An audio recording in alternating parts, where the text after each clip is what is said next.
नमस्कार, आदाब, सत श्री अकाल। इस वक्त हम मौजूद हैं ग्राम प्रधान चटिया मदरी, ब्लॉक कुंडी गोला खीरी, अजय कुमार मौर्य जी के पास में। थोड़ा परिचय करा देते हैं आपका। तीसरी बार प्रधान हुए हैं, ग्राम प्रधान हुए हैं। बीच में सीट एससी हो गई थी, इसलिए प्रधान जी को न्यूट्रल होना पड़ा था। इस बार 200 मतों से विजयी हुए थे। जनता के हितैषी हैं, जनता के सुख दुख में काम आते हैं। बहुत अच्छा ऑफिस बना रखा है। आज हमारे शो विधानसभा उपचुनावी हल्ला बोल, जैसा कि 139वें स्वर्गीय अरविंद गिरी के निधन के बाद ये सीट वैकेंट हो गई थी। बाई इलेक्शन होने जा रहा, उपचुनाव होने जा रहा है, तो अपने विचार रखना चाहते हैं। प्रधान जी, क्या विचार रखना चाहते हैं? चुनाव इस वक्त नजदीक है, प्रत्याशी सारे मैदान में आ चुके हैं, तो क्या आप बोलेंगे इस समय? हम ये माननीय स्वर्गीय अरविंद गिरी जी जो हैं, लोगों के हितैषी थे, सभी धर्म जात के लोगों को साथ चलने वाले थे और उनका अचानक निधन हो गया। पूरी 139 विधानसभा की जनता तो परेशान हुई, लेकिन पूरे जनपद के लोग जो हैं हर आंखों से आंसू निकलने के जो है निकल आए थे। इसलिए जो है अब उपचुनाव, अचानक उपचुनाव होने जा रहा है, तो उनका बेटा भैया अमन गिरी जो है वो चुनाव उसमें आए हुए हैं। उनको उत्तर प्रदेश सरकार ने, माननीय योगी जी और सभी लोगों का पूरा सहयोग मिला है और इसी तरीके से जनता का भी पूरा सहयोग मिल रहा है। जो सभी जात धर्म जिस तरीके से माननीय स्वर्गीय अरविंद गिरी जी लेके चलते थे, उसी तरीके से पूरी तरीके हर जाति धर्म का लोगों ने मन बना रखा है कि भैया अमन गिरी को पूरी तरीके से तन मन से समर्थन की चर्चाएं चारों तरफ हो रही हैं। प्रधान जी, इस बार क्या लग रहा है, मतों का क्या होगा, वोट्स का क्या होगा? इस बार कितने से हार जीत होगी, क्या लग रहा है? हमारी समझ से जिस तरीके से विधानसभा में चर्चा हो रही है, क्योंकि हम भी जो है माननीय विधायक जी के साथ में 2000 से रहे हैं, तो उनके कार्यकलाप और जिस तरीके से उनका व्यवहार हर जाति धर्म और सभी लोगों के प्रति रहा, उस तरीके से वोट परसेंटेज काफ़ी अंतर होगा। अमन भैया के जीतने में और विपक्ष के जीतने में काफ़ी अंतर होगा। मतलब जो है कहीं अमन भैया को कोई विपक्ष तो पाएगा ही नहीं। जिस तरीके से विधायक जी का पूरे विधानसभा में जलजला था, उसी तरीके हमारे अमन भैया का उसी तरीके से जलजला और चारों तरफ से चर्चाएं हो रही हैं और हो नहीं रही हैं। पूर्ण रूप से मन बना के जनता बैठी है, 3 तारीख को है और हम जो है मतदान अमन भैया के पक्ष में करेंगे। प्रधान जी, अगर देखा जाए दोनों प्रत्याशियों में, तो क्या आपको लग रहा है, क्या अंतर लग रहा है दोनों प्रत्याशियों को? अगर समाजवादी पार्टी के विनय तिवारी जी हैं और भाजपा से अमन गिरी जी हैं, तो दोनों में क्या लग रहा है? आपने क्या महसूस किया इस पर?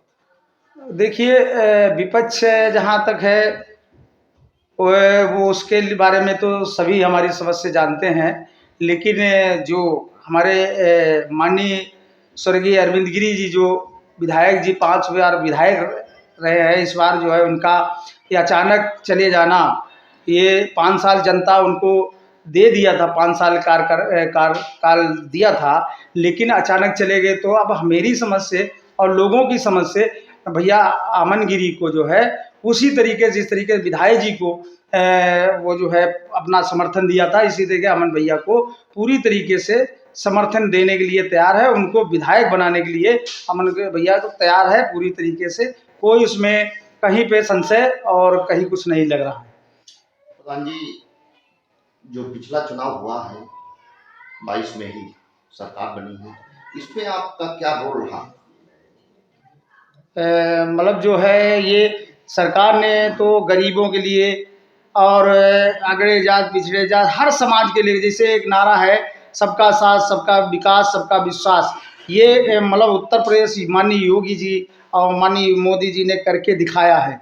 देखिए, चाहे सम्मान गरीबों के लिए उज्ज्वला हो, चाहे शौचालय हो, चाहे जो है किसान सम्मान निधि हो, सबके लिए जो है हर समाज के लिए, हर गरीब के लिए, किसी भी जात के लिए, सबके लिए देने का और उसको ऊपर उठाने का, गरीबी से ऊपर उठाने का ये सरकार, उत्तर प्रदेश सरकार और माननीय जी योगी जी ने काम किया है हर समाज के लिए। और इसीलिए जो है आज उन हर चारों तरफ वो चर्चाएं हो रही हैं और इस तरीके से, तो इसीलिए जो है उत्तर प्रदेश बहुत अच्छा और हर समाज के लिए काम किया है। पब्लिक के अंदर एक बात निकल के आ रही है कि भाजपा सरकार में महंगाई चरम पर है। क्या कहेंगे आप? देखिए मेरी समझ से है महंगाई, देखिए कोई भी सरकार बने तो महंगाई तो लगभग जो है सभी सरकारों में रही है। और इसमें जो है जैसे मान लीजिए महंगाई इतनी वो योजनाएं इन्होंने गरीबों के लिए दिया है और जनसंख्या भी काफ़ी आगे आए दिन बढ़ रही है, सुविधाएं भी बढ़ रही हैं। तो उसके साथ साथ जैसे मान लीजिए तो महंगाई कोई रोक नहीं पाएगा, क्योंकि महंगाई के साथ साथ सुविधाएं भी सरकार दी है लोगों के साथ। और उधर कोरोना काल में इतने लोगों के बीच में भुखमरी कगार पे लोग पहुंच गए थे, उसको जो है उत्तर प्रदेश सरकार ने जो भूखे तड़प रहे थे उनको जो है भूख मिटाने के लिए ये सब काम किए हैं। इसलिए थोड़ी महंगाई भले ज़रूर हो, लेकिन ऐसी कोई सरकार नहीं जिसमें महंगाई की चर्चा ना होती हो।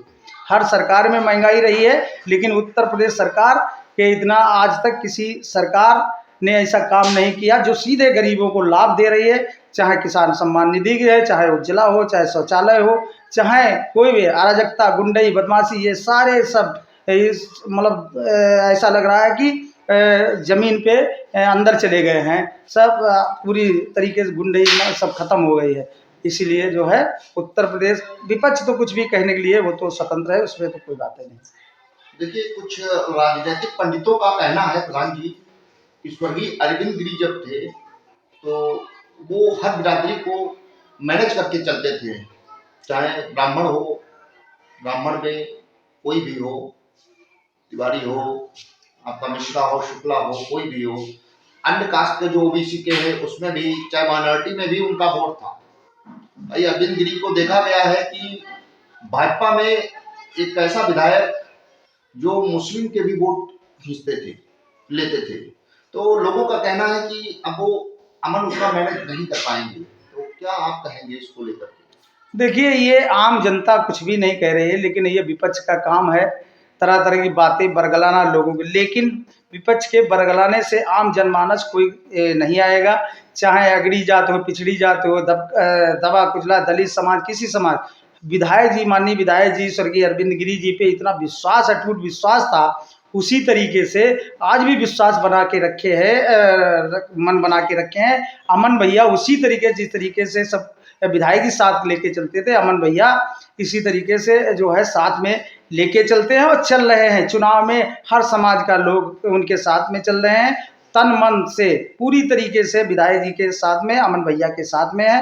और ये विपक्ष का काम है इस तरीके से चर्चाएं करना, लेकिन हमारी मतलब जो है लोगों की सोच है, असली श्रद्धांजलि जो है विधायक जी को 3 तारीख में देने जा रही है। हर समाज की जनता, हर वर्ग की जनता साथ में है अमन भैया के। पब्लिक में एक बात निकल के आ रही है, कुछ पब्लिक मैन का कहना है, पब्लिक के लोगों का कहना है कि ये उपचुनाव नहीं होना चाहिए था। तो क्या अपने आप विचार रखेंगे? देखिए उपचुनाव माने गिरी जी अचानक चले गए और बाकी जनता तो है वो 5 साल के लिए थे, माननीय गिरी जी को तो दे ही दिया था, लेकिन अब अचानक चले गए बेचारे। तो अब उनको जो है उनके बेटे को, इसीलिए जो है उनके बेटे को जो है अमन भैया को जो है वोट देने जा रही है, मन बन रहा है। इसलिए जिस तरीके से 5 साल उनको दिया था, इसीलिए उनके विधायक जी के बेटे को चुनने जा रही है। समझो 3 तारीख को बटन दबाना है और अमन भैया काफ़ी वोटों से जो है विधायक बनेंगे 139 विधानसभा गोला के। और जिस तरीके विधायक जी और उनका परिवार सबका, मान लीजिए विधायक जी कहीं चले गए तो उनका परिवार लोगों के बीच सुख दुख बांटने काम करता था, उसी का आज परिणाम है। जनता आई है और विधायक जी को और अमन भैया को पूरा समर्थन दे रही है और किसी तरीके कोई सोच है ही नहीं, सिर्फ अमन भैया। आप जनता से क्या अपील करेंगे इस उपचुनाव को मद्देनजर रखते हुए?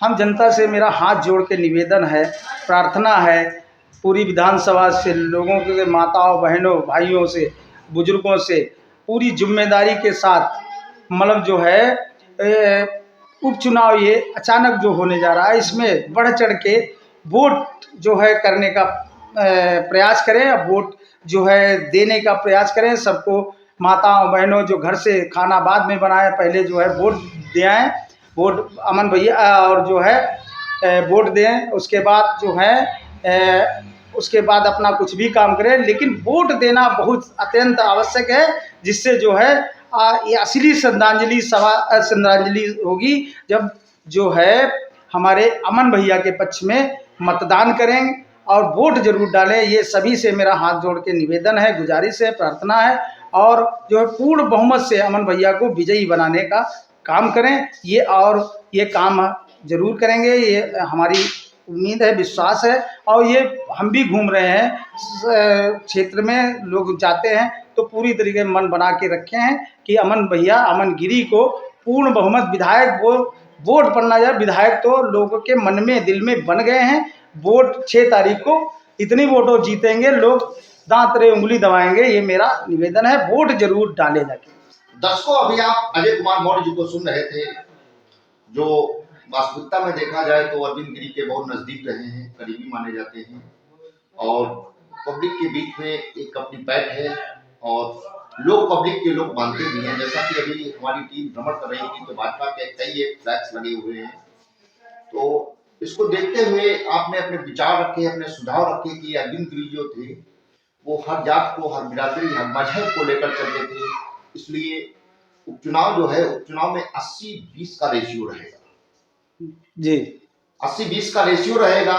और ये भी दावा किया है कि अरविंद गिरी के सुपुत्र अमन गिरी की विजय निश्चित है। लास्ट में आपने मतदान पे भी खासा बल दिया। दर्शकों, अब देखना यह कि चुनावी शंखनाद हो चुका है, दोनों प्रत्याशी दमखम के साथ मैदान में आए हैं।